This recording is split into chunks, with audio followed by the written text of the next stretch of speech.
2021 August 27 മലയാള സിനിമയെ സംബന്ധിച്ചിടത്തോളം ഞെട്ടിപ്പോയ ദിവസം. പ്രശസ്ത നടി ചിത്ര മരണമടഞ്ഞു. ഹൃദ്രോഗമാണ് മരണകാരണം. അപ്രതീക്ഷിതമായ വിടവാങ്ങൽ. മരിക്കുമ്പോൾ 56 വയസ്സായിരുന്നു ചിത്രയ്ക്ക്. ചിത്ര ബാലതാരമായാണ് സിനിമയിലെത്തിയത്. കല്യാണപ്പന്തൽ എന്ന ചിത്രത്തിൽ ബാലതാരമായിരുന്നു. പിന്നീട് അനുരാഗത്തിൽ ചെറിയൊരു വേഷം, MDയുടെ വളർത്തുമൃഗങ്ങളിൽ ചെറിയൊരു വേഷം. 1983 ഇറങ്ങിയ ആട്ടക്കലാശത്തിൽ മോഹൻലാലിന്റെ നായികയായി. മോഹൻലാലും പ്രേം നസീറും ഒരുമിച്ച് അഭിനയിച്ച ആട്ടക്കലാശം വലിയ ഹിറ്റായി മാറി. മോഹൻലാലിനെ കേരളത്തിലെ യുവാക്കൾ ഇഷ്ടപ്പെട്ടു തുടങ്ങുന്നതും ഈ ചിത്രത്തിലൂടെയാണ്. ഈ ചിത്രത്തിൽ മോഹൻലാലും ചിത്രയും ചേർന്നുള്ള നാണമാവുന്നോ മേനി നോവുന്നോ എന്നൊരു ഗാനമുണ്ട്. എക്കാലത്തെയും സൂപ്പർ ഹിറ്റ് ഗാനം. അക്കാലത്തെ യുവാക്കൾ പാടി നടന്ന ഗാനം.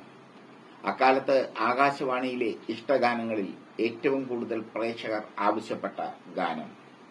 പിന്നീട് അങ്ങോട്ട് ചിത്രയുടെ യുഗപ്പിറവി ആരംഭിക്കുകയായിരുന്നു മലയാള സിനിമയിൽ എന്ന് തന്നെ പറയാം.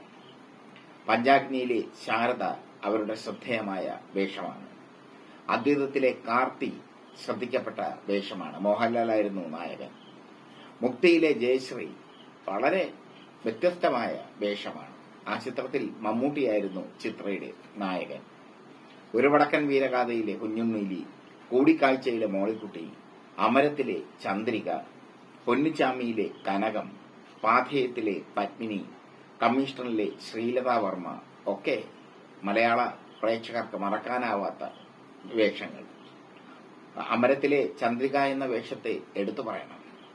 പ്രണയത്തിന്റെയും വിരഹത്തിന്റെയും വ്യത്യസ്ത തലങ്ങളിലൂടെ കടന്നുപോകുന്ന ചന്ദ്രിക. ചന്ദ്രിക എന്ന വേഷം ചിത്ര അതിമനോഹരമായി ചെയ്തു. തമിഴിൽ കമലഹാസൻ അടക്കമുള്ള സൂപ്പർ താരങ്ങൾക്കൊപ്പം അഭിനയിച്ചു അവർ.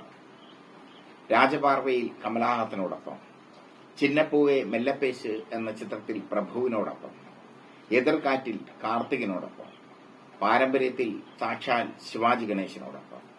ഇങ്ങനെ ഒരുപാട് വേഷങ്ങൾ മലയാളത്തിലും തമിഴിലും അവർ ചെയ്തു. ഹിന്ദിയിൽ ഏക് നാൾ പഹേലി എന്ന ചിത്രത്തിൽ അവർ മനോഹരമായ വേഷമാണ് ചെയ്തത്. അങ്ങനെ മലയാളത്തിലും തമിഴിലും മാത്രമല്ല, ബോളിവുഡിൽ പോലും അവരുടെ സാന്നിധ്യമുണ്ടായി. അവസരങ്ങൾ കുറഞ്ഞപ്പോൾ സീരിയലുകളിലേക്ക് കൂടുമാറി. മധുമോഹന്റെ മാനസി എന്ന മെഗാ സീരിയലിൽ ശ്രദ്ധേയമായ വേഷമാണ് അവർ ചെയ്തത്. പക്ഷേ പഴയ ആ സൗന്ദര്യമൊക്കെ പോയിരുന്നു. സീരിയലിൽ അവർ അഭിനയിക്കുമ്പോൾ ശരീരമൊക്കെ വല്ലാതെ വണ്ണം വെച്ച് ചിത്രയുടെ സൗന്ദര്യമൊക്കെ പോയിരുന്നു. സീരിയലിൽ സജീവമായി നിൽക്കുമ്പോൾ, ഒരുപാട് സീരിയലുകൾ കാത്തിരിക്കുമ്പോൾ, അങ്ങനെ ആ സന്ദർഭത്തിലാണ് മരണം അവരെ കൊണ്ടുപോയത്. കൊച്ചിയിലാണ് അവർ ജനിച്ചത്. രാജഗോപാലിന്റെയും ദേവിയുടെയും മകളായി. വിജയരാഘവനാണ് ഭർത്താവ്. ഒരു മകളുണ്ട്. ചിത്ര മരിച്ചിട്ട് 3 വർഷമാകും. പക്ഷേ ചിത്ര ഇപ്പോഴും ഒരു കാലത്ത് പ്രേക്ഷകരുടെ മനസ്സിൽ ജീവിക്കും.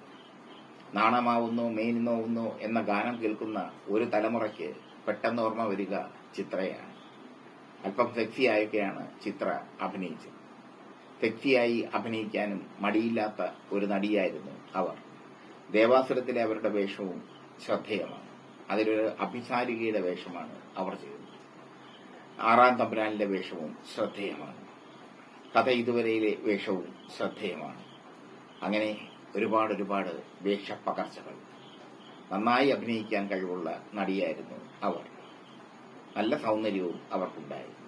പക്ഷേ എന്തുകൊണ്ടോ മലയാളത്തിലെ അവാർഡ് കമ്മിറ്റി അവരെ തഴഞ്ഞു എന്നുള്ളതും ശ്രദ്ധേയമാണ്. അമരത്തിലെ ചന്ദ്രികയ്ക്കൊക്കെ അവാർഡ് കൊടുക്കാമായിരുന്നു അവർക്ക്.